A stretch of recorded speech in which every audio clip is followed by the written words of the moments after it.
자, 그럼 건설업종을 같이 시황은 미리 안 하겠습니다. 아폴로님도 어서 오시고요. 건설업에 대해서 제가 이제 그 하이투자증권의 리포터를 중심으로 많이 분석해서 들고 왔습니다. 여러분들이 큰 도움이 될 것으로 보고요. 같이 이번 신정부가 들었을 주도주로 갈 건설업종을 분석하라 이런 의미에서 같이 가겠습니다.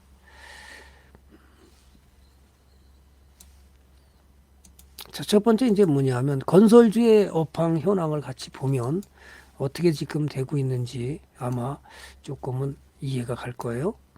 자, 행복부엉이님도 어서 오시고 아폴로님도 어서 오세요.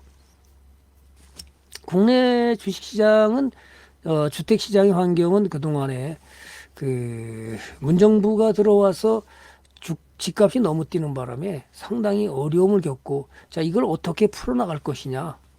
그죠? 제3기 신도시를 만들었습니다. 3기 신도시로 산관아님도 어서 오시고요. 3기 신도시로 했는데도 불구하고 집값은 폭등해서 굉장히 불편했죠. 그래서 여론조사를 보니까 문 대통령이 잘한 게 뭐냐 그랬더니 50% 이상이 아무것도 없다가 50% 이상입니다. 좀 황당하죠. 예. 그래서 여러분들이 어떻게 갈 거냐. 오늘은 뭐 시장이 폭등할 거니까 뭐 신경 쓸 거 없고요. 그죠? 예. 파이님도 어서 오시고요.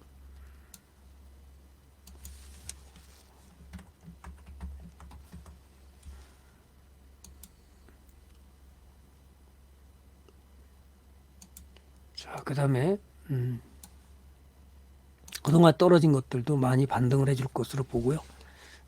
잘 들고 가시는 게 중요하죠. 그죠? 어떤 게 뭐 덜 올라오고 더 올라오고 그런 게 아니라 아마 그 다음에 그래서 이 시장을 살리기 위해서 윤석열 후보 당선인이 재건축과 재개발의 물량 증가와 전반적인 부동산 규제 완화가 예상이 되죠. 그래서 제가 이제 물론 높은 브랜드를 가지고 있는 GS건설이나 현대건설 대형 건설사에게는 큰 수혜로 이어질 가능성이 크죠. 그럼 어떤 걸 우리는 매수해서 가야 될지 오늘 분석해서 여러분들이 마지막에 소학주도 추천하고 여러분 가겠습니다. 강한 부동산 규제로 적정 가치를 인정하지 못했던 국내 주택 수주분에 대해서 이제 밸류에이션이 정상화로 기대된다. 자, 시장에 맡기는 것이 어떻게 보면 좋은 겁니다. 준마르님, 파이님, 그죠? 밍님, 브로저스님도 어서 오세요. 이번 레드피트님도 어서 오시고요. 윤석열 당선인의 부동산 공약 특징은 그겁니다. 민간 주도의 수도권 중심의 주택 공급. 두 번째가 재건축, 재개발에 대한 증가. 각종 부동산 규제를 완화해서 그럼 이제 대출도 완화될 겁니다. 정부의 정책 완화 기대감 외에도 재건축, 재개발의 규제를 계속해 왔는데요. 이것을 완전히 풀어서 방향을 바꾸겠다. 그 다음에 너무 올라갔던 그 수도권의 아파트를 이제 고가 위주로 만들어 버리면 결국은 풀어버리면 어떻게 좋아질 것인지 또 재건축 연한이 30년이 넘어가는 1기 신도시 아파트가 거의 지금 엄청나게 물량이 많습니다. 자, 그걸 어떻게 확대 재생산해서 부동산 시장을 안정화시킬 거냐. 그래서 오 시장이 당선되자마자 문 대통령을 만나고 재건축을 풉시다. 그런데 안 먹혀 들어갔죠. 제스님 어서 오세요. 예, 안 먹혀 들어갔죠. 안 먹혀 들어가면서 30년 지금 정비사업으로 지금 정비사업은 주택영위 건설사의 장기간 수요 매출원으로 이제 자리 잡게 되니까 30년 이상 전국 아파트가 도대체 얼마나 많냐. 2030년까지 486만 호. 2040년까지 825만으로 연평균 10.5%씩 증가한다. 2030년에까지 준공 후 30년이 초과된 전국에 486만 호 중에 보수적으로 20%만 재건축을 진행한다 하더라도 연평균 11만 호 물량이 나온다. 따라서 2022년 현재 전국의 30년 이상의 노후 주택 수는 370만 가구에 약 370만 가구에 달하기 때문에 현재 시공사의 선정을 앞둔 재개발 재건축 현장만 100구역이 넘는 거를 감안한다면 재건축 재개발의 시장은 수백조 원 규모로 추산되는 겁니다. 당장 이제 대형 건설 4개사 삼성물산, 현대건설, GS건설, 포스코건설이 확보한 주택 건축 수주 잔고만 2021년만 기준 100조 원이 넘습니다. 그래서 이걸 풀어서 그죠? 어떻게 가겠다? 시장을 살려보겠다. 그죠? 시장을 살려보겠다는 얘기입니다. 그 다음에 이제 또 하나가 수주와 관계돼서 이제 우리나라는 좋은 기회가 지금 오고 있죠. 왜요? 예, 지금 중동의 유가가 너무 많이 올라갔기 때문에 돈을 아마 떼돈을 벌었을 거예요. 그렇다면 중동 건설에 대한 또다시 수주 열풍이 불 가능성이 상당히 큽니다. 그런데 이 묘해가지고 건설사의 수주와 그죠? 주가와 관계는 상관관계가 별로 많지 않았다는 거죠. 아쉽게도. 수주가 늘어났음에도 주가는 상승하지 못하는 경우가 더 많았어요. 2019년 이전까지 대형 건설사들이 수주와 밀접하게 좀 움직이는 경향이 있었지만 그 전에는 그렇지 못했더라. 그래서 수주 물량을 어떻게 하고 그 다음에 또 하나는 이제 수익성 위주의 수주 전략을 가야 되는데 그렇지 못하는 경우도 많아서 국내에서 어려우니까 이렇게 해서 실제 수주 물량에 비해서 주가는 반영하지 못하는 이런 어려움을 겪은 경우가 많았습니다. 자, 그래서 이제는 수주도 어떻게 수익성 위주의 수주 전략이 필요한 시점이다. 그 다음에 이것이 뭐 지금 유가가 너무 많이 올라갔기 때문에 이제 뭐 아시아도 시작해서 지금 뭐 일본이 독점하던 싱가포르 같은 경우는 지금 우리나라 쌍용 건설이 휩쓸고 있고요. 또 중동의 뭐 이라크 같은 데는 한화가 휩쓸고 있고요. 이런 것들이 그 다음에 사우디 같은 경우는 삼성이 휩쓸고 있고요. 이렇게 그 건설사들이 외국에 가서 상당히 많이 건설하고요. 또 터키 같은 경우에는 SK 건설이 또 수주를 많이 받아서 공사를 지금 진행하고 있고요. 이랬는데도 불구하고 생각보다 그저 주가가 반응하지 못했다. 좀 아쉽죠. 이런 것들이 이제 새롭게 어떻게 수익성 위주로 갈 거냐, 이것이 가장 큰 건설사들에서 입장에서 보면 커다란 문제가 됐던 거죠. 한샘, IS 동서 이런 것들이 전부 다 리모델링 바람이 불면서 이때가 주도주로 나갔던 겁니다. 2013년입니다. 보시다시피 2013년에 주도주로 갔던 것들이 다 리모델링 바람이 불어서 강남부터 시작해서 이 엄청나게 얼마? 1800%가 날라갔죠. 1800%가 올라갔습니다.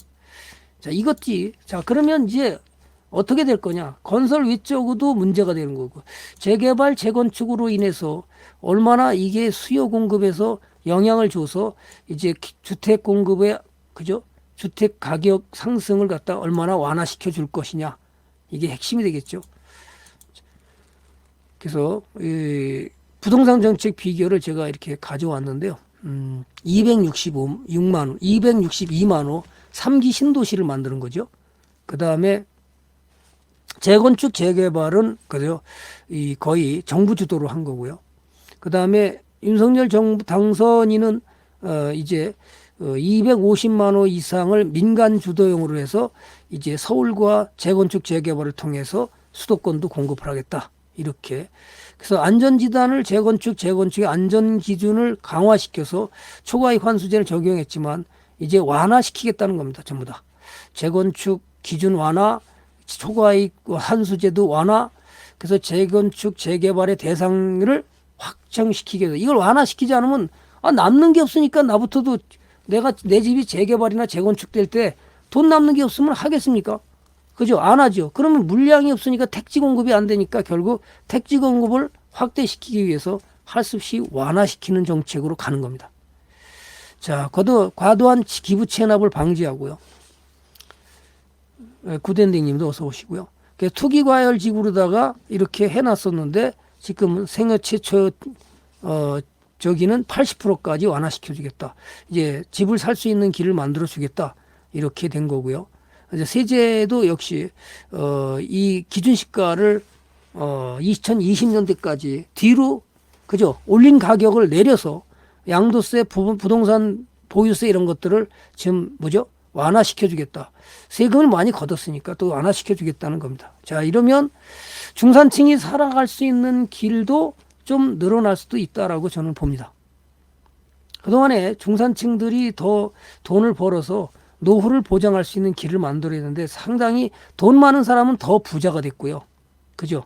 돈 없는 사람은 더 가난하게 상황이 지금 갔다고 저는 봅니다. 그래서 이것이 중산층을 늘리는 방법으로 갔으면 좀 더 좋겠다는 생각을 해보는 겁니다. 자, 어쨌든 그렇게 해서 문재인 정부가 137만 호 이때가 27.5년간 대비 이게 그 경기 인천 위주로 진행이 됐는데 아직까지는 지금 계속해서 신도시 3기 신도시는 분양이 다 가고 있습니다. 자, 윤석열 공약으로 비롯 때는 어떤 이것이 가장 문제가 이 건축물에 대한 안전사에 심각한 하자가 발견되지 않는다면 안전진단 통과가 불가능했기 때문에 자, 이것이 아마 택지 개발의 기준이 완화되면서 물량이 많이 늘어나기 때문에 이제는 여러분들이 건설주에 대한 기대감을 크게 가져갈 수밖에 없죠. 그죠? 그래서 지금 좀 계속 갈게요. 그래서 재건축 대상 물량이 그래서 이걸 보시면 여러분이 보입니다. 30년 이상 1988년에 1기 신도시니까 지금 얼마 됐나요? 88년이니까 여러분이 한번 보시면 88년에부터 주택 공급을 해서 1기 신도시를 만들었으니까요. 1988년 올림픽 회밀리 아파트 아까 예를 들었지만 여기서부터 그죠? 1988년, 98년, 2008년 그 다음에 2018년 30년이 넘었죠. 30년이 넘었습니다. 그러면 90년대까지 입주했다고 그러고요. 1988년부터 90년대까지 입주했다 그래도 지금 22년이니까 30년이 넘었습니다. 자, 이런 것이 재건축에 들어감으로써 아마 물량 공급에서 조금은 완화되지 않을까. 이걸 못했습니다. 문재인 대통령 입장에서는 지난번에도 풀라고 그랬는데 결국 주가 올라가는 거 책임질 수 있느냐? 오 시장이 말을 못하고 그죠? 이걸 풀어야 된다고 그러는데 어쨌든 견해차가 있어서 결국 하질 못했고 이번 신정부에서는 과감하게 하겠다. 이렇게 나간 겁니다. 자, 그러면 이제 문제는 그죠? 문제는 이런 것들이죠. 이전 정비 규제를 완화해서 그러면 이게 또 법을 개정해야 되는 문제가 생기는 겁니다. 30년 아파트 증가 추세는 끊임없이 늘 수밖에 서울하고 지금 경기도하고 굉장히 많이 늘어나 신도시는 다 늘어나는 거니까요. 그래서 이거 택지 공급이나 마찬가지가 돼버려서 어느 정도 이제 완화가 되면 수도권에서는 이제 집값이 잡아질지는 좀 더 지켜보시고요. 그 다음에 정책에 대한 거 아까 재건축 진단을 강화시켰던 것을 완화시키면서 새롭게 이제 주택 공급을 택지 개발을 늘리겠다는 얘기입니다. 이게 이제 핵심이죠. 정비 사업 과정에서 시작하면 지구 계획해가지고 이게 무려 지구 지정부터 시작해서 분양까지 무려 13년이 걸립니다. 그러면 이게 물량 공급이 제대로 안 되게 되면 어떻게 될까요? 집값이 폭등할 수밖에 없는 거죠. 또 집값이 폭등하면은 투자자들의 입장에서 보면 가수요가 없는 데서는 그죠? 절대로 집값이 오를 수가 없죠. 지금 많은 돈이 풀려 있기 때문에 그 부자들은 강남의 PB센터 같은 경우는 평균 자산이 300억이라는데 그 사람들이 어디로 갑니까? 돈 갖고. 일반인들 생각에는 그러죠. 아이, 그렇게 돈이 많으면 그냥 편하게 그냥 살고 있지. 왜 그렇게 투기를 하러 돌아다니지? 이해가 안 갑니다. 그럴 수 있지만 돈 가진 사람은 그죠? 이거는 인간은 다다익선이에요. 돈 갖고 투자하면 돈이 보이는데 안 할 바보가 어디 있습니까? 그렇죠? 오늘도 가서 투기하러 가야죠. 그죠? 그것이 바로 시장의 논리입니다. 자, 그러면 가수요가 있기 때문에 엄청나게 집값이 올라가는 거죠. 가수요가 진짜 없다면 집값 올라갈 수 있을까요? 못 올라갑니다. 자, 이렇게 오래 걸리기 때문에 미리미리 긍정의 씨아님도 어서 오시고요. 미리미리 돼야 그죠? 안전하게 되고 장명환님, 이용관님, 안미양님, 박정수님도 어서 오시고요. 자, 그래서 이제 주택 공급을 빨리 뭐가 진행돼야 집값을 올라가는 것을 잡을 수 있지 않을까 이렇게 보여지고요. 그다음에 보겠습니다. 지금 재건축 추진단지가 이렇게 지금 가고 있습니다. 개포동부터 시작해서 옛날에 지금 개포동이 제가 알기일 때 그 2단지하고 4단지 그래서 지금 그때 당시에 제가 아는 4단지에다가 25평 투자해서 6억에 투자했다가 20억이 올라가서 팔고 나온 친구가 있습니다. 그럼 이게 지금 어떻게 되는 겁니까? 그러면 이제 또 그동안에 신반포도 전부 다 잠원동 신반포도 지금 조합 설립 인가를 해서 사업 단계를 지나가고 있고요. 가보면 뭐 맨날 붙어 있죠. 길을 지나가다 보면 맨날 붙어 있습니다. 신반포. 구반포는 지금 다 이제 개발이 돼서 어느 정도 다 완공이 됐는데 신반포는 지금 또 다시 조합 설립 인가서 가고 있습니다. 이런 것들이 지금 과천시도 마찬가지고요. 주공을 자꾸만 하고 있는데 지금 엄청나죠. 자, 이런 것이 택지 개발, 재개발 추진도 마찬가지입니다.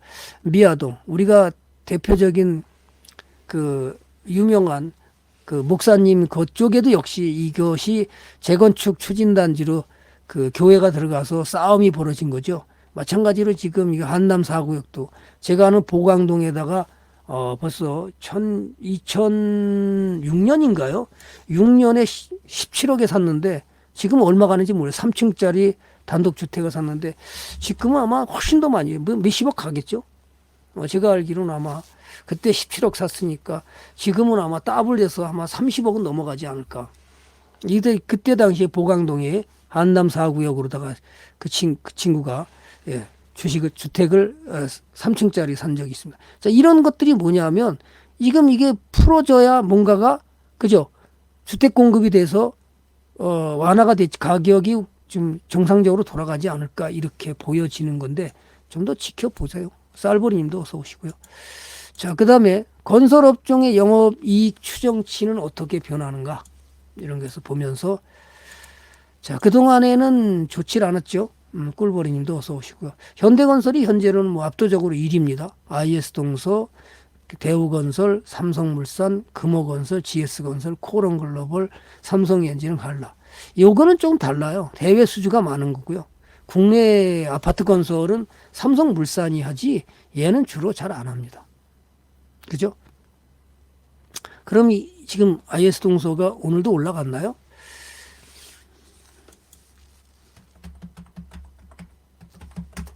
그죠? 오늘도 올라갔나요? 꾸준히 올라가서 우리 의료원도 지금 수익이 아마 이만큼 나 있을 겁니다. 그죠? 벌써 이미 의료원들은 다 종목 너무 공개하지 마세요. 그런데 그죠? 자, 이런 것들이 그럼 이제 이게 이제 아파트의 브랜드를 보면 현대 힐스테이트 그죠? 그 다음에 GS건설 LG였었죠. 예, LG 자이. 그 다음에 삼성물산의 이건 뭐예요? 그 다음에 여기도 뭐 아크로. 예. 이 DLENC가 요즘에 아크로라는 이름 때문에 브랜드가 아크로 앞에 붙이고 뭐 여기저기 뭐 다 붙여가지고요. 굉장히 잘 나가는 주상복합으로 잘 나가는 거로 알고 있습니다. 푸르지오, 그죠? 레미안을 이렇게 써놨더니 그죠? 삼성 레미안, 그죠? 네. 그래서 이런 브랜드 때문에 역시 가는 거고요. 건설사에서 물량 추이가 지금 가이던스에서 나온 건데요. 지금 현대건설이 2022년에 보면 제일 많습니다. 그 다음에 여기도 지금 대우건설도 물량이 많고요. 자, 그럼에도 불구하고 주택 공급은 부족해서 계속해서 말썽이 일어나고 집값은 너무 폭등해서 개인들이 월급 받아서 집 살 수 있는 방법이 영원히 사라졌다. 이런 얘기가 계속 나와서. 그러면 이제 그걸 살려서 돈을 벌 수 있게 하는 방법은 딱 하나잖아요. 뭐예요? 주택시장을 활성화하는 것도 중요하지만 개미들이 돈 벌 수 있는 길을 살려주는 것은 주식시장이에요. 주식시장을 살려서 돈을 빨리 벌게 만들어주는 거예요. 그래서 저는 환영입니다. 왜요? 오늘 에코프로비엠 엄청나게 나갔네. 자, 그러면 그 주택시장 그동안에 고생 많이 하셨죠. 예. 배터리 뭐 다 끝났다고. 배터리 다 끝났으니까 다 팔아야 된다고. 그런 얘기 듣지 말라고 그랬죠, 저는. 그런 얘기도 아직도 업황이 살아있는데 뭐가 끝나요? 끝나기는. 말도 안 되는 얘기죠. 그런 얘기 현혹되지 말라 저는. 여러분이 잘 얼마나 들고 가느냐가 문제다 그랬죠. 자, 그러면 이런 것들이 가장 문제가 되는 것이, 자, 그러면 이제 얘가 그럼 주택 시장이 이렇게 올라갔기 때문에 그걸 방지해서 더 좋아지는 방법은 뭘까요? 그래서 주식시장을 살려서 개인 투자자들이 돈을 벌고 집을 살 수 있게 만들어 준다고는 이건 금상첨화입니다. 개인이 집을 사는 것은 돈을 많이 들어갑니다. 그러나 주식을 사가지고 그죠? 돈을 벌게 만들어서 집값을 잡아주고 그러면 여러분들이 다시 부자가 될 수 있는 길을 만들 수 있잖아요.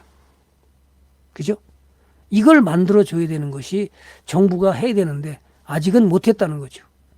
세금만 잔뜩 걷어들이고 그죠? 실제로 굉장히 어렵게 만들어졌는데, 자, 이것이 이 정부가 신정부가 들어와서 어떻게 이걸 두 가지를 잘 끌고 가서 개인들을 중산층을 많이 만드느냐가 핵심일 거라 저는 봅니다.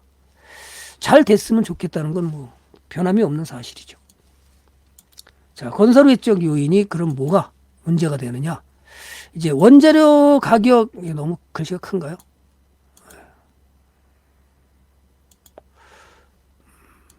자, 원재료 비용 상승이 문제가 돼요. 지금 이제 특히나 전쟁으로 인해서 전반적인 건설 자재 가격 상승으로 이어지는지 확인해야 되고, 철근, 레미콘, 건설사 주요 원재료 비용이 급등하고 있잖아요.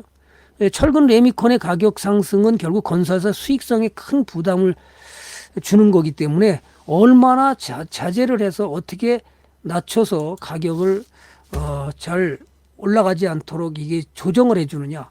그래서 이 건설하는데 부담이 없이 건설사들이 이것을 건축을 해서 주택 공급을 싸게 할 수 있는 방법을 모색하는 거기 때문에 가장 어려운 문제가 걸려 있습니다. 철강 가격도 지난번에 여러분들한테 무료 방송에서 한번 보여준 적이 있었는데요. 지금 대한제강 같은 경우에 철근을 갖다가 대한제강, 철금은 납품하는 기업이죠. 자, 반등을 해서 신고가를 내놓고 지금 조정 들어왔습니다. 이것이 지금 철근 가격이 계속해서 올라가고 있어서, 물론 저기 중국하고 호주하고 처음 싸울 때처럼 그렇게 작년 3월 달처럼 폭등하지는 않았습니다. 다행인 거죠. 그래서 또 향후 이제 창호라든지 그다음에 건축용 거푸집이라든지 바닥재라든지, 그래서 인테리어 비용, 그다음에 이런 것들이 복합적으로, 그다음에 이제 그 원재료 들어가는 시멘트라든지 이런 것들이 어떻게 가격을 올라가냐. 그러면 건축 가격이 올라가면 그네들은 어떻게 할 것인지 여러분이 예의주시한다면 어떤 종목이 나갈지 답이 보이겠죠. 그죠? 답이 보이잖아요. 그런 걸 여러분이 사서 매수해서 가면 이익이 잘 나는 기업을, 그죠? 예, 이익이 잘 나는 기업을 여러분들이 가져가면 분명히 돈을 벌 수 있는 상황을 간데 자꾸만 엉뚱한 데로 가죠. 자, 우리 이런들은 주식 하나도 못 팔게 했습니다. 자, 여러분이 에코프로비움 저렇게 올라가는데 따라갈 수 있어요? 못 따라가잖아요. 그죠? 살 수 있나요? 다 팔고 지금, 예?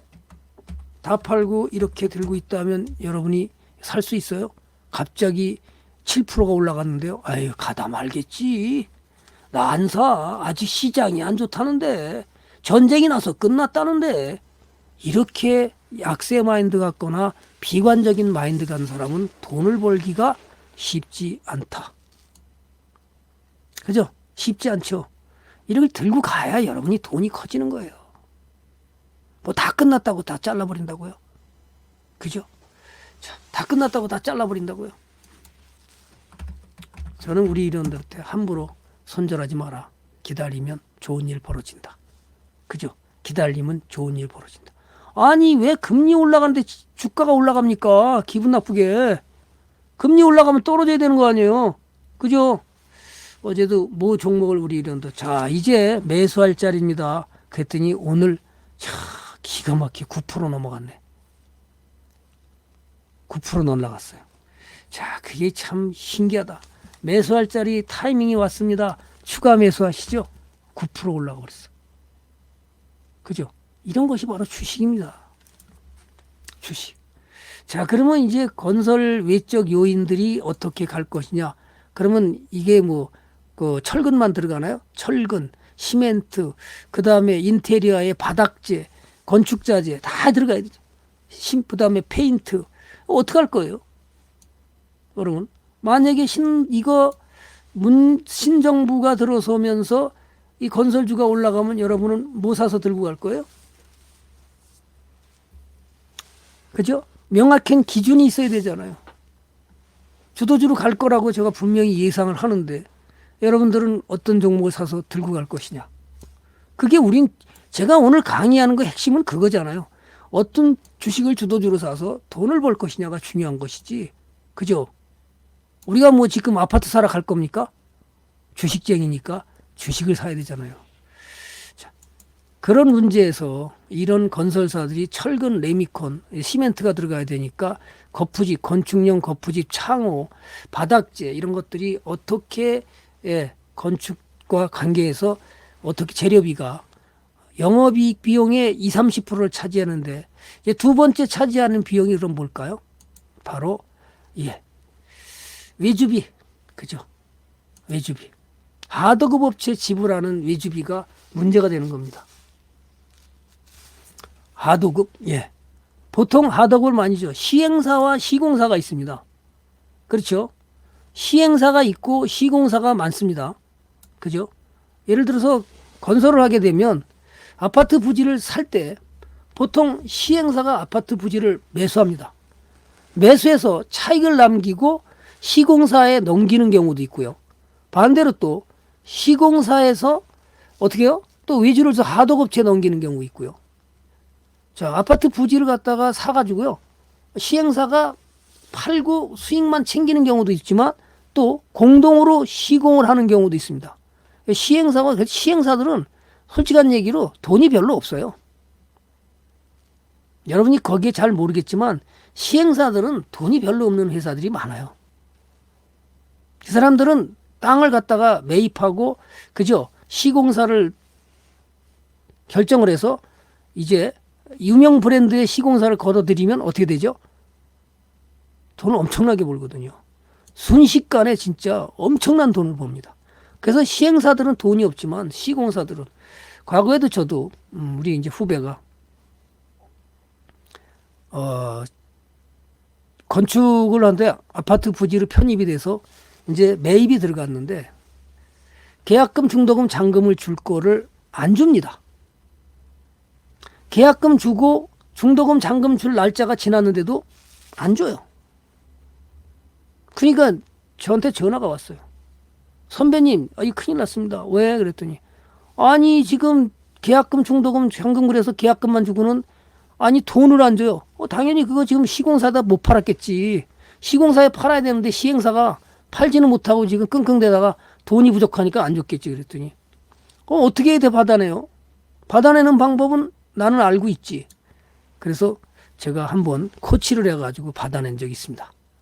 그 사람이 만약에 끝까지 버티면 어떻게 되나요? 계약금만 받은 상태에서 그러면 그 아파트 동 하나가 날아가기 때문에요.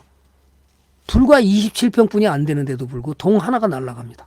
그거를 그래서 결국 제가 코치를 해서 받아낸 적이 있습니다.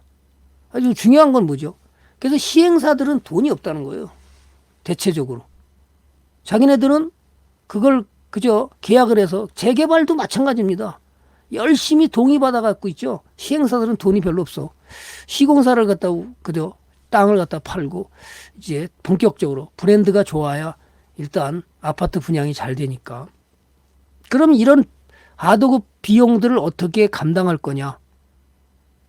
이번에 가장 문제가 된 것이 빨리 공사하려고 그죠?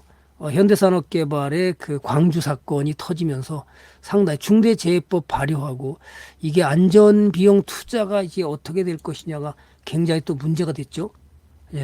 HDC 현대산업개발의 광주 화정 아이파크 붕괴 사건으로 아이파크죠. 원래 현대산업개발은 삼성레미안은 워낙 또 삼성물산에서 유명하니까. 어쨌든 이 LG자이 지금은 이제 GS건설, GS자이고요. 그죠? 옛날에는 뭐 현대건설은 홈타운이었었는데 지금은 이제 바뀌었죠. 홈타운에서 바뀌고 이름들을 다. 자, 중대재해법 발의에서 안전투자를 어떻게 할 것이냐가 지금 가장 이제 문제가 되는데 너무 빨리 그죠? 빨리빨리. 이런 문제가 어떻게 비용들을 잘 적응을 해서 건설할 거냐가 문제가 된 거고요. 네 번째는 또 갑니다. 그래서 전국 주택 분량 물량 추이가 어떻게 진행되고 있는지 보시면 전국의 주택 물량 분량 추이를 보면 전망이 지금 2022년 40만 가구다. 근데 이게 지금 부족하기 때문에 지금 신도시 건설 갔다가 안 됐고요. 다시 또 이제 재건축 단계 재개발 재건축을 활성화시키겠다는 얘기를 하는 겁니다. 서울시의 집값이 너무 올라가니까 그것을 어떻게 왜 그러냐 하면 이런 원리입니다. 집값은요 어디서부터 오르냐 하면 강남부터 오르는 거예요. 이렇게 생각하시면 돼요. 뭐죠? 논이라고 생각하시면 돼요. 산꼭대기에 물이 넘치면 다음 단계로 넘어갑니다. 그죠? 중국 같은 데 보면 산에다가 논을 일궈서 계단식 논이 엄청나게 많죠. 전 그걸 보면 저도 기절초풍할 정도로 엄청나게 해놨는데요. 그러면 꼭대기부터 물이 넘치면 다음 단계로 넘어오고 또 물이 넘치면 다음 단계로 넘어오고 또 물이 넘치면 다음 단계. 이게 늘 그랬습니다. 그러면 강남의 신도시 강남의 아파트들이 가격이 뛰기 시작하면 이제 1기 신도시로 넘어가고요. 그럼 1기 신도시도 또 다시 물이 넘치면 다시 2기 신도시로 넘어가고 2기 신도시에 넘어가면 지금 이제 3기 신도시니까 3기 신도시로 넘어가고 그 다음에 이제 수도권으로 넘어가는 겁니다. 이건 땅도 똑같습니다. 자, 서울시의 땅값이 올라갔다. 그러면 그 다음에 수도권으로 넘어가고 수도권 넘어가서 그 다음에 어디로 가요? 예, 지방으로 넘어가고 마지막이 종착역이 어디예요? 예, 바로 민통선입니다. 이것은 늘 반복되는 일입니다. 강남의 아파트가 오르기 시작한데 그러면 어디로 가면 돼요? 분당으로 가면 됩니다. 그럼 분당값이 집값이 오르기 시작할 겁니다. 자, 이것이 아파트 가격에 지금 똑같고 땅도 그랬습니다. 자, 그러면 이제 문제는 어떻게 이 건설 주택 전세 가격 상승률을 너무 많이 올려놨기 때문에 이제는 이제 고급 아파트로 점점 가고요. 저는 개인적으로는 그렇게 생각합니다. 아파트 값이 지금 폭등해 있으니까 큰 평수 갖고 있는 사람들은 이제 나이 드신 분들은 웬만하면 그죠 팔고 나오시고 그죠 부부가 둘이 살 지금 뭐 자녀들하고 같이 사는 사람들이 점점 줄어듭니다. 그리고 이혼 가정이 대체적으로 지금 10가구 중에 아마 40% 이상이 이혼 가정입니다. 통계에 보면 그렇습니다. 그래서 그러면 한 가구 사는 사람들이 많습니다. 한 가구 사는데 만약에 60평 이런 데 살아갔고요. 언제 죽는지도 몰라요. 그죠? 혼자 살다가. 그거 뭐라 있습니까? 다 팔고 현금 들고서 돈 쓰다가 평생 편안하게 살다 가는 거지. 점점 그래서 이제 앞으로는 그렇게 될 건데 시장은 애는 안 낳고요. 그러면 이제 점점 가면 이게 일시적인 현상이지 끝나고 나면요. 이번에 아마 주택 공급을 해놓고 나면 이제는 점점 일본식으로 가지 않을까. 주택 가격은 떨어지는 쪽으로 가는 게 아닐까. 왜? 지금 애를 안 낳습니다. 결혼도 늦게 합니다. 그러면 애가 한 가정에 하나가 되면 친정에서 집 받고 상속으로 받고 그 다음에 시댁에서 집을 받으면 두 채? 이거 어떻게 할 겁니까? 두 채들 어떻게 할 거예요, 여러분들은? 저도 자녀가 하나입니다.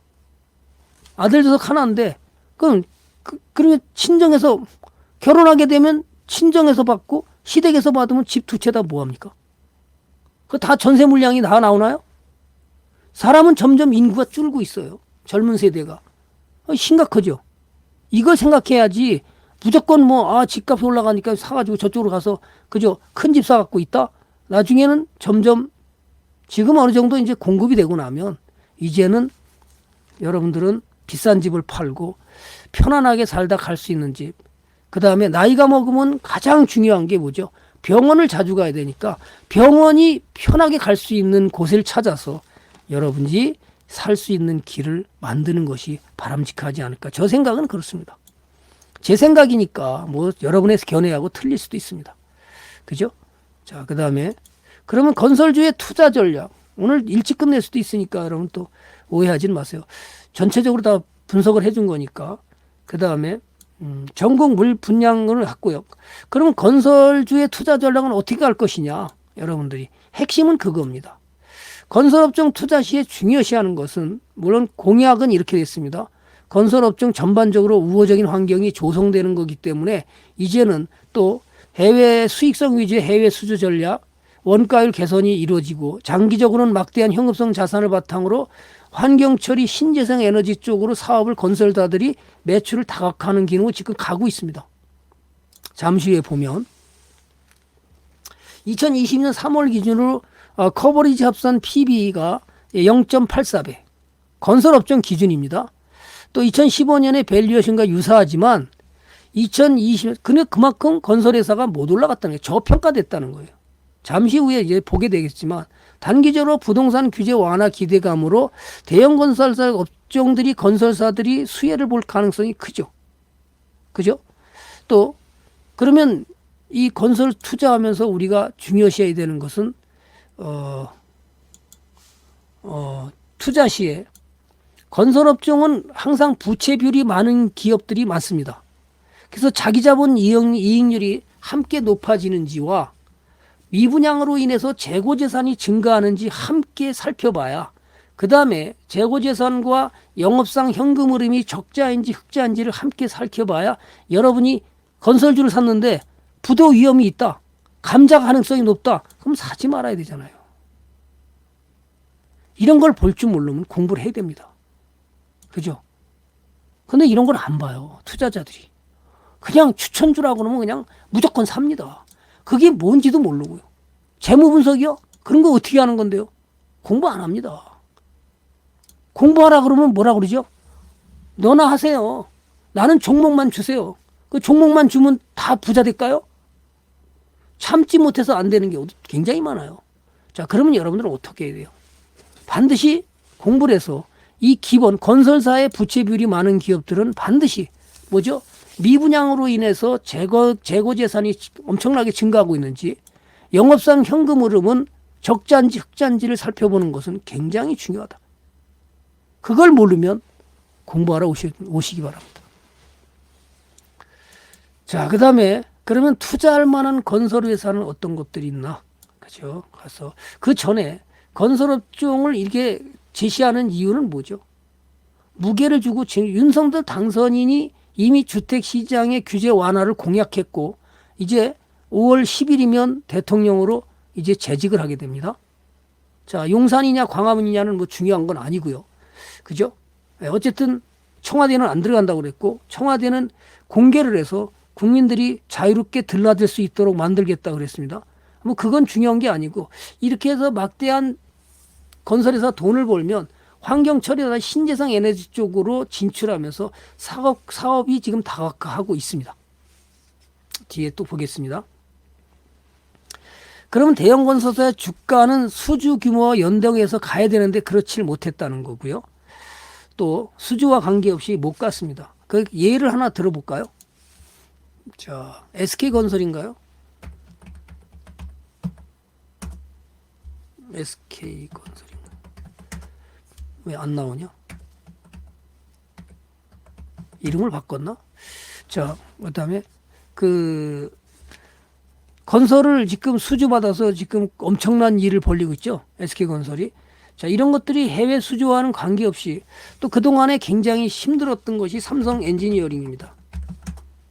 삼성 엔지니어링이 그 수주를 받으면서 공사를 해서 돈을 버는데 그동안에 못 갔죠.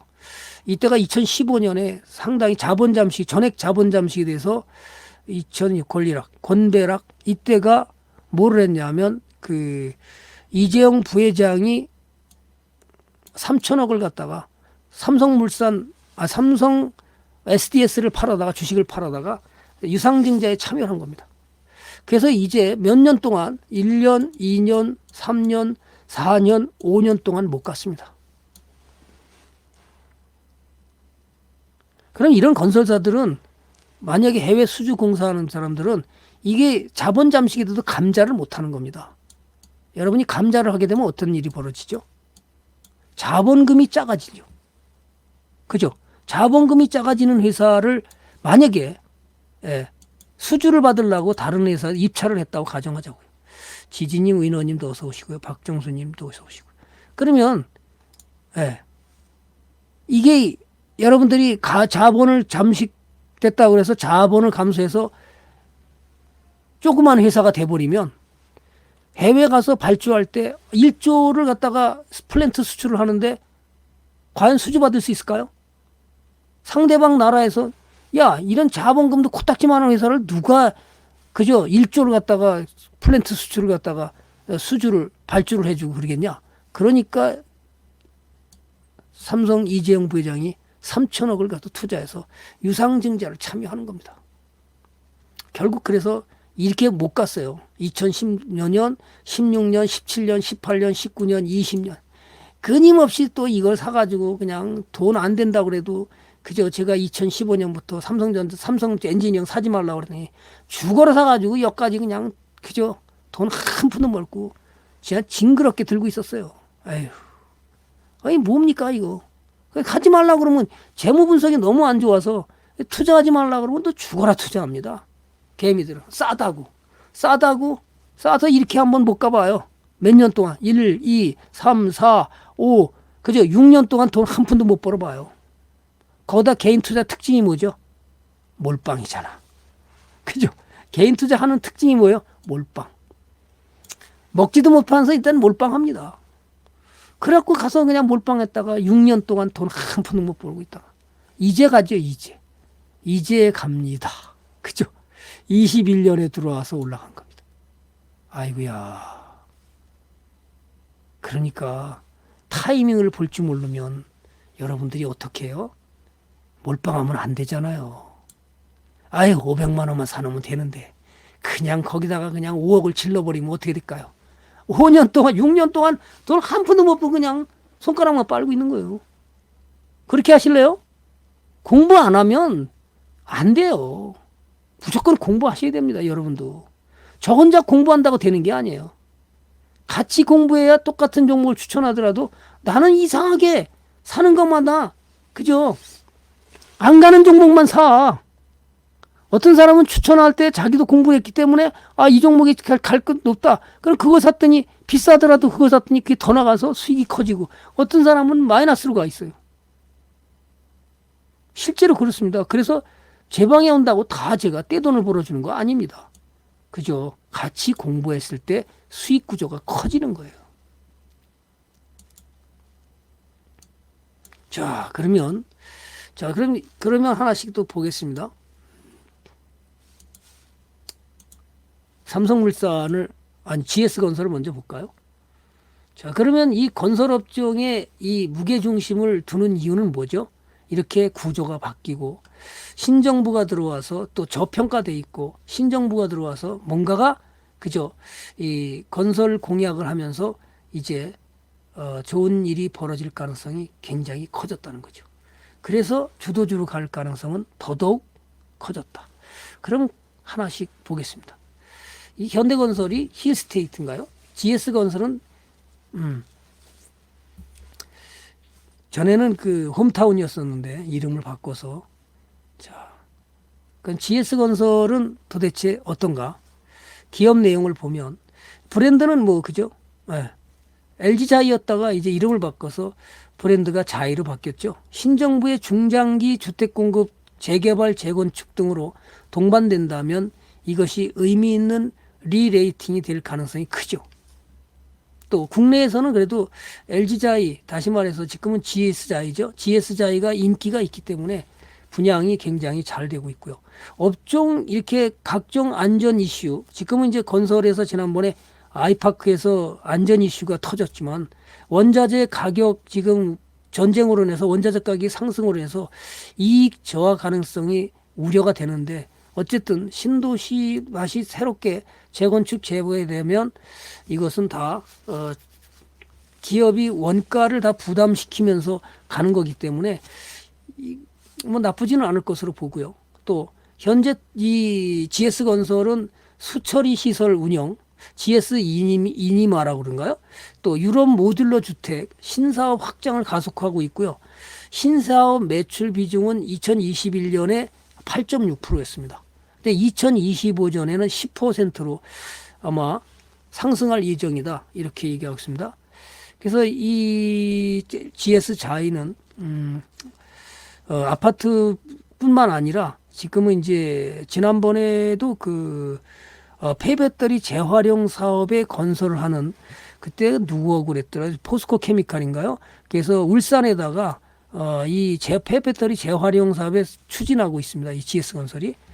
그것만이 그래서 사업이 이제 여러 가지로 다방면으로 좀 가고 있는 겁니다. 유명한 요 내용도 있었고요. 그 다음에 올해 GS건설 연결 매출 기준은 9조 5천억인데요. 전년 대비 4.9% 정도 증가했고요. 영업이익은 8,969억 원으로 전년비 38.8% 늘어날 것으로 예상이 됩니다.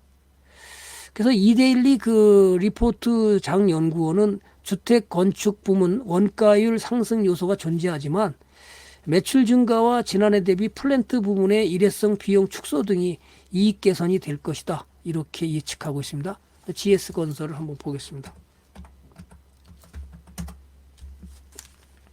GS건설 뭐 괜찮죠? 지금 그죠? 여기까지 반등했다가 지금 그죠? 오늘은 옆으로 횡보를 하고 있습니다. 그래서 이것이 지금 뭐 PBR은 지금 0.88이니까 상당히 쌉니다. 퍼도 지금 11점 현재 주가에 비해서 그렇다는 거죠. 따라서 PBR이 0.88이면 아직 기준인 1도 안 되는 겁니다. 그죠? 자산 가치 대비 주가가 싸다는 거죠. 벤저민 그럼이 0.6 정도를 얘기를 했으니까 0.88이면 아직도 싼 거죠. 그러면 지금 건설 만약에 지금 뭐 재건축이 당장 이루어지는 건 아닙니다. 그죠? 다만 이게 역대 대통령 정부를 보면 대통령 당선 이후 그죠? 1년 동안은 주가가 상승을 했습니다. 대체적으로 다. 이 박근혜 정부만 빼고는 대체적으로 다 올라갔습니다. 그렇다면 윤석열 당선자가 2022년 5월 10일 날 정모를 하게 되면 아마 1년 동안은 주가가 상승할 가능성도 크다고 저는 보는 겁니다. 물론 이제 상황이 어떻게 러시아와 우크라이나가 이제 휴전 협정을 하고 좋은 일이 벌어지면 주가는 더 갈 것으로 보고 씨앗농부님도 어서 오세요. 기훈님도 어서 오시고. 자, 그래서 그렇다면 지금 아직도 주가는 굉장히 저평가고요. 이 기업이 뭐 그저 부채가 문제될 기업은 아니라고 보는 거죠. 유보율은 971%, 부채 비율은 지금 얘가 205%죠. 이자 보상 비율이 7%니까 문제될 게 없고요. 그죠? 재고재산, 재고재산은 맞나요? 재고재산은 변함이 작년하고 변함이 없습니다. 매출채권이 좀 감소했나요?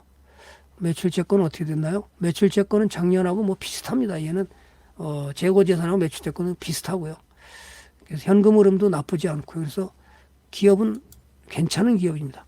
그럼 여러분의 투자는 여러분이 그죠? 분할 매수로 가서 기다리면 왜 경기 선행 6개월 앞서가는 거기 때문에 그죠? 항상 그래서 여러분이 121선을 갖다가 121선은 뭐라고 그래요? 경기선이라고 그러는 겁니다. 경기선. 그게 무슨 얘기예요?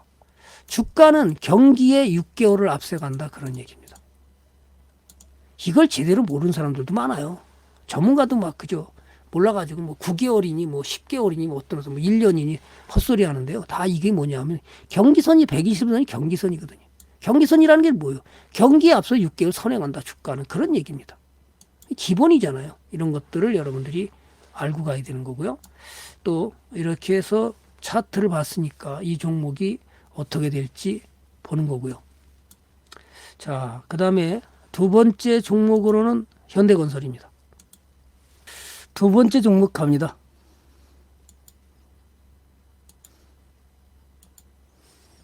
대표적인 우리나라 건설회사. 자, 두 번째 종목이 뭐냐면 현대건설이죠. 현대건설. 기업 내용을 한번 좀 보겠습니다. 현대건설은 뭐 알다시피 여러분들도 힐스테이트로다가 유명하죠.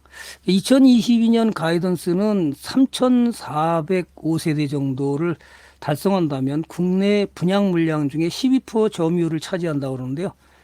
그죠? 12%를 점유율을 차지한다고 그러고요. 그 다음에 현대건설은 철저한 원가 계산하고 적정 공사비로 수주하는 예산 표준화 적용을 하면서 해외 부분에도 원가율 개선이 기대되고 있다.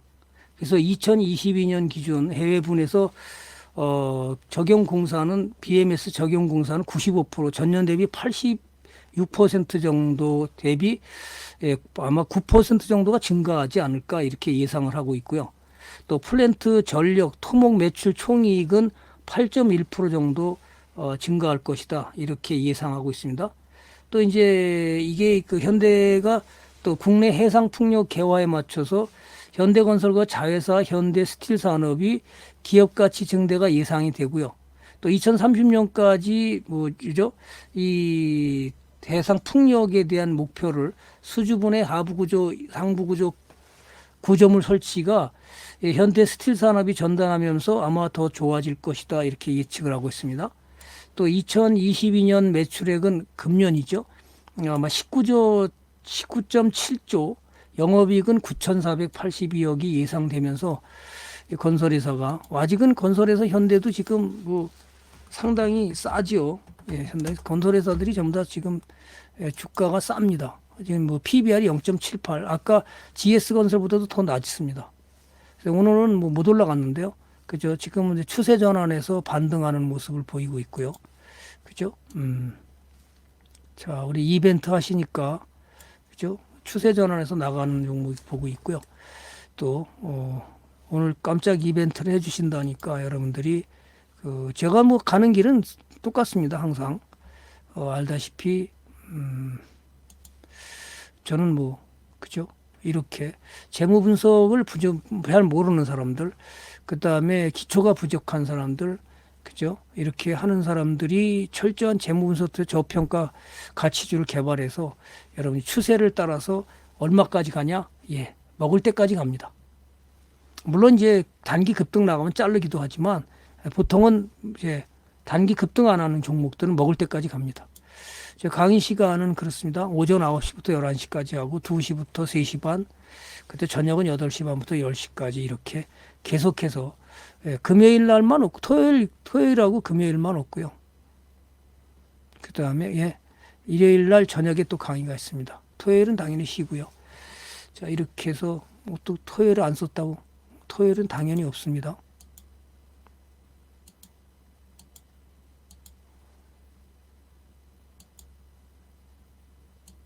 증시가 열리지 않으니까 토요일은 쉽니다. 그죠? 글씨가 작아지네 갑자기.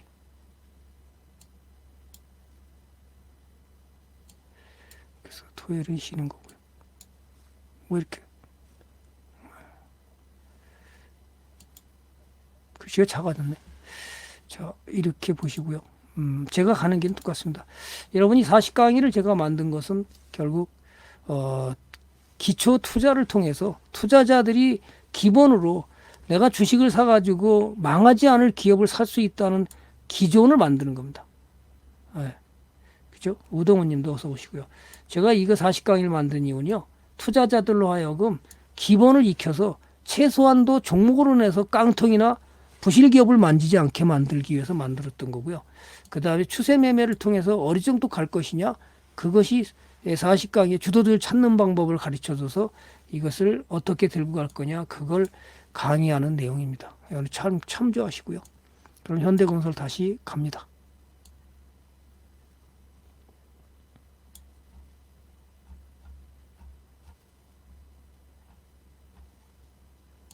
현대건설. 그래서 현대건설 차트를 보면 알다시피 추세 전환하고 나갔다가 지금 쉬고 있습니다. 그럼 여러분 뭐 분할 매수로 가면 항상 좋겠죠. 저 다 공개를 하는 겁니다. 여러분들이 어떻게 매수해서 가는 건지 한꺼번에 다 그냥 또 몰빵한다고, 힘도 주도주로 갈 가능성이 있으니까 몰빵해야 돼. 그런 건 별로 좋은 거 아니죠. 분할 매수 가는 거죠. 소학주 오늘 추천 나갈 거니까요. 여러분들이 어떤 종목을 추천하는지 한번 잘 보시고요. 자, 그 다음에 세 번째는 DLENC를 갑니다. 다 했으면 좋겠지만 그렇지 못하고 DLENC는 우리가 옛날에 대림산업이죠. 대림산업이 작년에 DLENC로 이제 기업을 분할하면서 재상장한 기업이죠. 요즘에 인기 있는 것이 아크로비스타, 주상복합 아크로비스타, 뭐 아크로 그래서 뭐 아크로비스타, 아크로 하이엔드, 아크로 리버하임, 아크로 뭐 리버파크, 아크로 리버뷰 뭐 이렇게 해가지고 이름 바꾸면서 굉장히 인기가 있나 봐요. 그래서 거래 절벽 현상에도 불구하고 DLENC가 수익이 괜찮다. 그죠? 그런가요? 한번 볼까요? DLENC.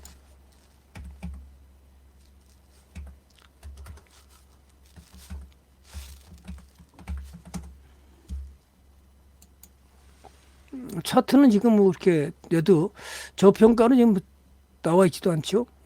지금 작년에 나왔으니까 지금 자세히 뭐 그죠? 나와 있지 않고 영업이익도 지금 보면 1998억, 매출액이 1조 6천, 1조 9천, 1조 8천에게 1900, 2290, 2590 꾸준히 영업이익이 증가하면서 잘하고 있다. 경기 실적이 그죠? 건설 경기가 안 좋다는데 거래가 없다는데도 불구하고 잘 하고 있다. 이렇게 보시고요.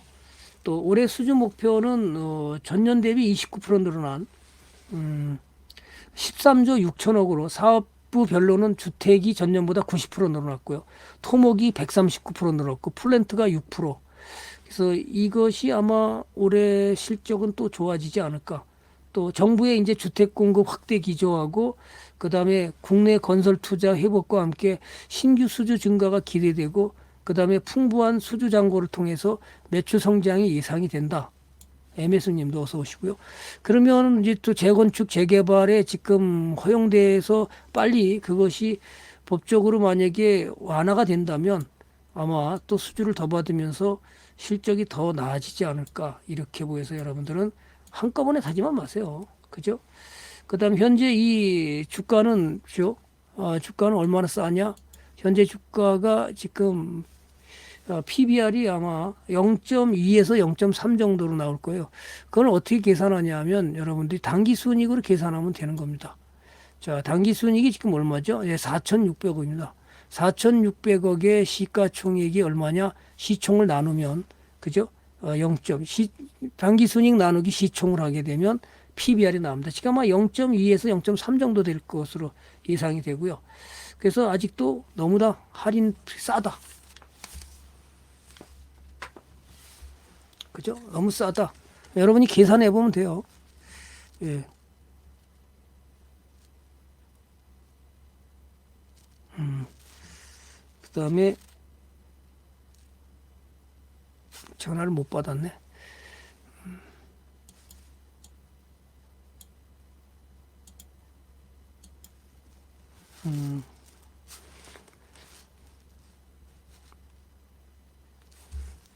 그 다음에 이게 그래서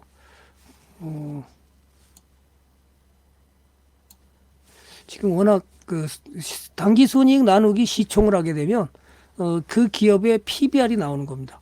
그래서 여러분 그렇게 계산하면 되고요. 잠깐 저걸 안 보내줬네. 우리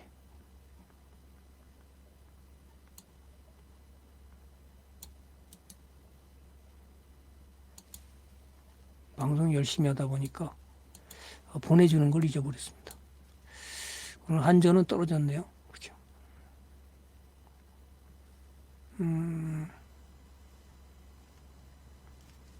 잠깐만요.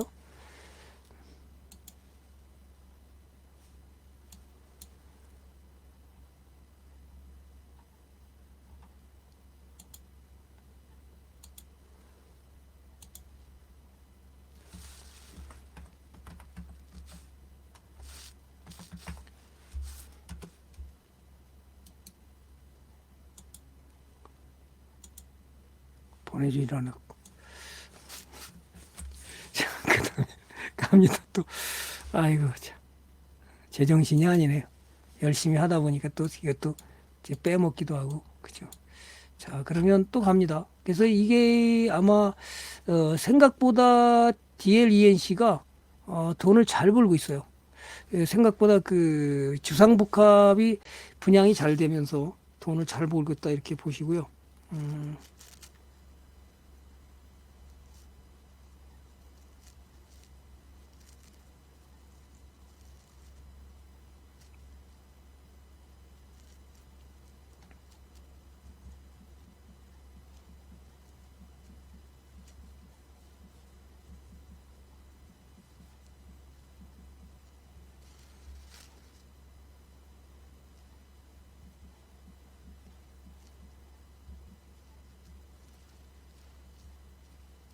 자, 그다음에 그러면 네 번째 종목으로 갑니다.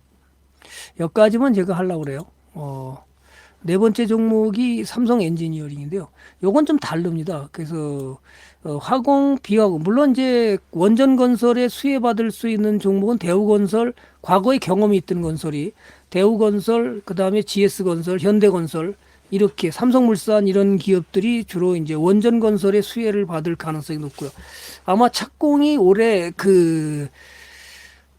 빨리 서두른다고 그랬으니까 한울 3, 4, 5기를 갖다가 원래 대법원 판결에서 지면서 시민단체가 그거 공사를 중단시켜서 지금 보상도 빨리 나가고 건설하겠다고 지금 발표를 해서 인수위는 아직 발표는 안 했지만 거기 그 멘토인 서울대 교수가 올해 안에 빨리 착공 들어가겠다 그렇고 최근에 뉴스 나온 것도 빨리 착공 들어갈 거라고 예측을 했기 때문에 말을 했기 때문에 아마 빨리 착공이 들어갈 것으로 보고요.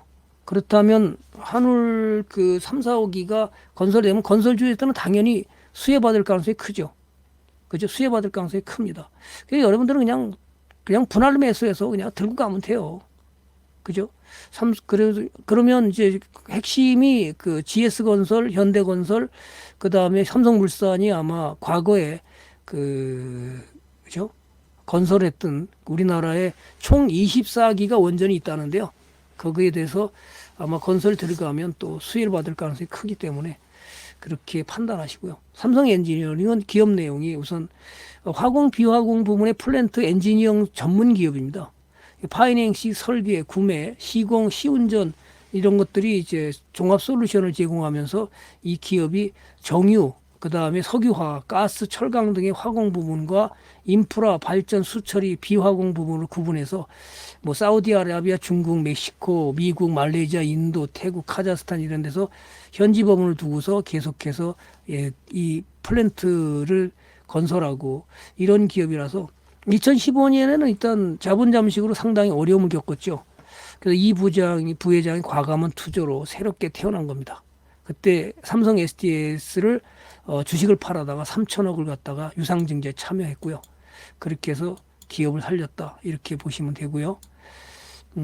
또 하나 또 인건비 등 판관비 부담 확대에도 불구하고 원가 구조 개선으로 전년 동기 대비 영업이익률이 상승하고 외화 관련 영업의 수지가 개선됨으로써 얘가 주가가 가고 있습니다. 그동안에 7년 동안 못 갔다 그랬죠. 못 가고 있었는데 얘가 상승해서 물론 유료원들은 다 수익 중입니다. 지금은 오늘 떨어뜨렸는데요. 기업 분석을 보면 그죠? 영업이익이 작년에 3,612억인데 올해 12월까지 5,033억으로 영업이익이 커지고 있죠. 그래서 실적이 개선되면서 주가는 상승하고 있다. 박스권을 돌파했다가 다시 눌렀죠. 이런 것을 보면서 좋은 종. 그럼 얘는 또 그러면 얘는 좀 다르죠. PBR이 다른 거에 비해서 2.5 정도 가고 있습니다. 그죠? 퍼는 13.5분이 안 되지만 보통 우리나라 680개의 그 좋은 기업들의 퍼가 보통 13에서 15 정도 사이라고 그랬거든요. 13에서 15 정도 차이. 너무 여러분들이 퍼를 중시하면은 안 됩니다. 무슨 얘기냐? 투자자들이 만약에 그 퍼를 너무 중시해서 성장주를 갖다가 볼 때 그죠? 성장주하고 뭐 가치주를 명확히 구분할 필요는 없겠지만 성장주를 때 퍼가 뭐 60이 같다. 너무 고평가니까 사지 말아야 된다. 이런 엉터리 같은 이론들은 여러분은 머릿속에 갖고 있으시면 안 됩니다. 성장주를 할 때 퍼가 너무 연연해 하지 마시고 성장주는 그래서 어떻게 ROE가 성장하느냐, 영업이익이 폭발적으로 성장하느냐, 이걸 먼저 봐야 되지. 지장의 퍼가, 내 개별 종목의 퍼가 너무 높다고 그래서 투자를 안 한다? 이런 것이 피터 린치가 뭐라고 그러냐면, 주가가 3 내지 4배가 갔다고 투자하지 않는다는 것이야말로 대단한 착각이다. 이런 얘기를 하는 겁니다. 근데 여러분들이 뭐 가서 강의 듣다 보면 그런 걸 갖다가 무슨 퍼가 너무 많아서 뭐 지금 뭐 팔아야 된다. 그런 얘기 듣지 말고 여러분이 정확하게 지식을 갖고 있는 것이 중요하다. 아, 퍼가 높으니까 뭐 팔아야 된다. 그게 중요한 게 아니에요. 그죠? 어떻게 가야 되느냐? 종목이 어떤 식으로 가야 되느냐?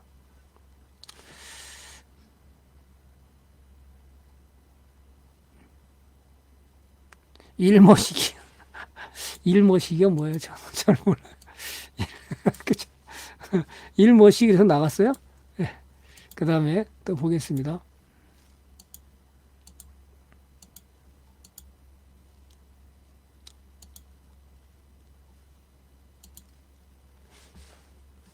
자, 그 다음에 이제, 그래서 이, 아직도 삼성 엔지니어는 가고 있다. 그동안에 못 갔잖아요. 한참 갈 때 2009년에 주도주로 갈 때 벌써 얼마나 나갔습니까? 아휴, 이렇게 가는 주가가, 이것도 그렇게 갈지 저는 아직은 잘 모르겠지만, 역시 가고 있으니까 분할 매수로 가는 전략 하시면 좋겠고요. 중소형 건설들이 최근에, 어제는 상당히 많이 올랐죠. 자, 보시면. 그 다음에 네 번째까지 했죠. 중소형 건설이 많이 갔습니다. 특히나 어제 상한가 같은 범양건영이 상한가를 갖고 일성건설이 상한가를 갖고 화성산업이 많이 올라갔죠. 이런 것들이. 그래서 여러분들이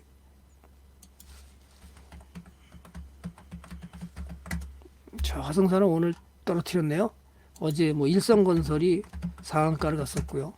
그죠? 오늘도 그다음에 바닥에서 그다음에 또 뭐죠? 범양건영이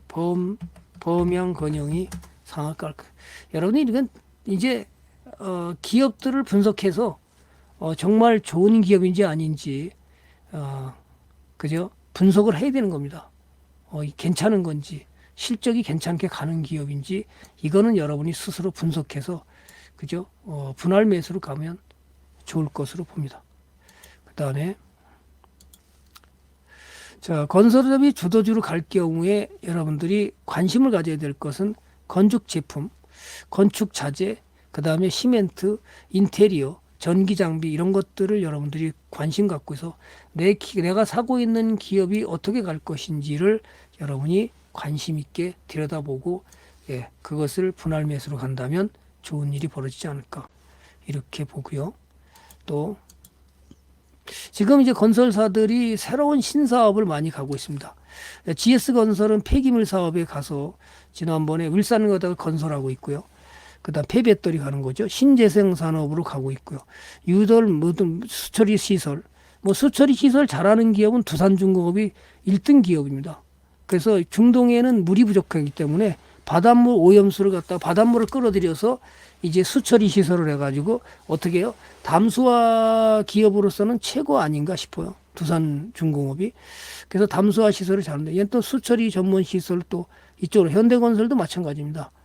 예, 이게 유럽 모듈러 주택을 하고요. 풍력발전소의 하부 구조물을 갖다 지금 문재인 정부가 지금 신안 앞바다에 그 대규모 풍력발전소를 만든다. 예, 풍력단지를 만들겠다. 이래서 지금 문제된 것이 예를 들어 그 하부 구조를 잘한다는 것. 그다음에 소형 원자로 엔지니어링이 지금 이제 원전건설에서 소형 원자로 개발을 추진하고 있다. 이것이 아마 이번에 굉장히 중요한 내용을 가지고 있어요. 지금 같이 대형 원자로를 건설하게 되면 물 문제가 꼭 걸려 있는 거죠. 물이 없으면 원전 건설에도 좋지 않기 때문에 얘는 그런 문제가 없습니다. 소형 원자로 건설은 이것이 초소형 모듈 원자로를 개발하게 되면 또 하나가 이제 잠수함이라든지 그다음에 대형 배들을 갖다가 쉽게 운항할 수 있는 길을 또 다시 만드는 겁니다. 자, 그러면 이제 그죠? 지금은 LNG 가스로 전부 대세가 가고 있습니다. 삼성 엔지니어도 마찬가지고요. 플랜트 기업 수출을 해서 이제 조금 더 바레인 수처리 시설을 운영하고 있고요. 얘가 자꾸만 이런 기업들이 지금 전부 다 이제 탄소 중립으로 2050년도에 탄소 중립을 하는 거기 때문에 대우건설도 그렇고 자꾸만 이런 드론 제조, 미세먼지 필터, 전기 충전소 업, 배상 풍력 이런 것들이 전부 다 에코플랜트로 바뀌었군요. SK가 에코플랜트로 바뀌었네요.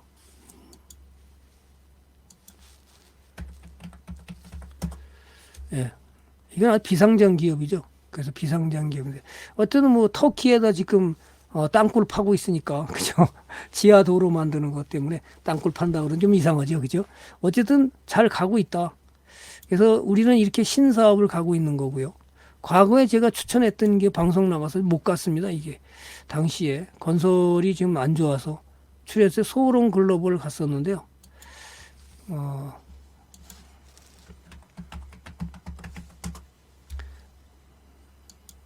소롱 글로벌 뭐 돈 잃은 건 없습니다. 그죠? 예, 돈 잃은 건 없는데 갔다가 지금 다시 내려왔고요. 오늘 그죠?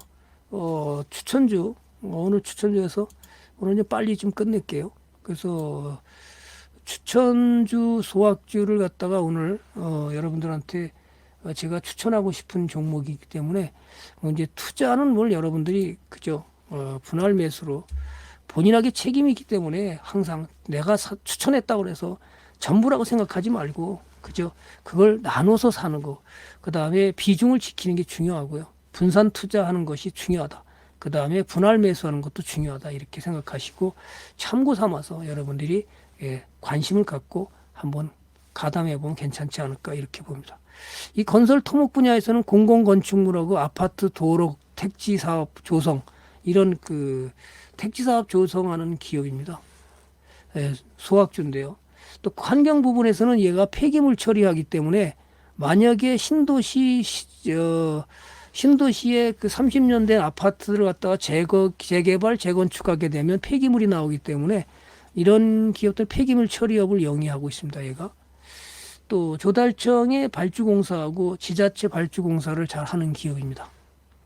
국내 건설 투자 회복 및 정부의 SOC 예산 확대로 신규 수주 증가가 기대되고요. 또 얘가 이제 신도시가 만약에 되는 데도 마찬가지고 신도시 건설하는 데도 똑같고요. 또 재개발, 재건축할 때도 역시 얘한테는 상당히 폐기물 처리에 우위점이 있다. 이렇게 보시고요. 지금 뭐 퍼는 뭐 얼마 쌉니다. PBR이 지금 0.61로다가 벤저민 그램이 말하는 순유동자산의 3분의 2 이하에 매수하면 안전마진이 확보되면서 걱정하지 않아도 된다. 또 저평가이면서 퍼는 뭐 PBR이 0.62 정도. 또 현금성 자산이 시총에 비해서 한 57% 정도의 현금성 자산을 갖고 있는 알짜 기업이다. 여러분들이 건설주로는 꽤 괜찮은 기업 아닌가. 중소형주로다가 여러분들이 이걸 공개해야 되나? 무슨 종목인지 감이 오나요? 그래서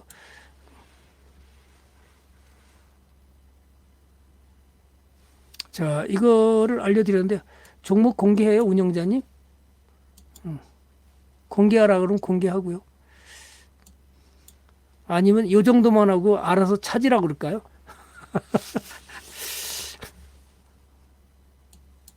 무슨 종목인지 감이 왔나요? 감이 안 오셨어요? 감이 안 오셨으면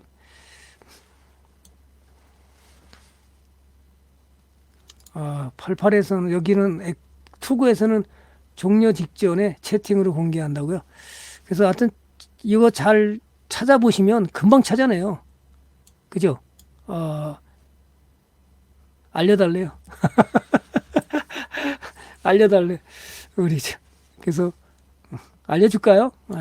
어제 좀 급등이 나갔는데요. 알려드릴게요. 그럼 여러분들이 이렇게 괜찮은 기업이에요. 괜찮은 기업이니까 여러분이 한번 분할 매수로 사보는 전략도 괜찮습니다. 어제 강하게 올라왔죠. 분할 매수로 한번 가시면 좋겠습니다. 여러분이 공개를 자꾸 요구를 해서 자 그래서 아직도 추세는 전환하고 나가고 있고요. 그죠? 추세는 전환해서 나가고 있고 물론 유료원들은 벌써 들고 있습니다.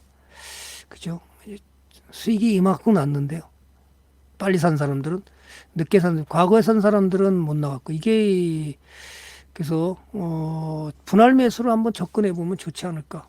여러분들이 여기까지 오늘 건설에 대해서 앞으로 더 좋은 일이 벌어질 가능성이 높아서 주도주로 갈 가능성이 높아서 여러분들이 그죠 어느 정도 비중을 지켜서 사시면 좋은 일이 벌어지지 않을까 이렇게 보시고요. 오늘은 제가 건설업에 대해서 다음 주에는 조금 아직 결정이 안 났고요. 건설업에 대해서 공개해달라고 해서 공개를 했습니다. 그래서 여러분들이 좋은 주식을 어떻게 사갖고 하는지 한번 분석해 보세요. 여러분이 재무 분석을 들어가서 하나하나 이것을 분석해 보는 게 더 중요한 겁니다. 무엇을 하고 있는지, 돈을 잘 벌고 있는지 여러분들이 분석해 보고 아 괜찮은 기업이다. 그럼 내가 동업자 정신으로 가서 분할 매수의 비중을 지키고 간다면 여러분은 좋은 일이 벌어질 것으로 봅니다.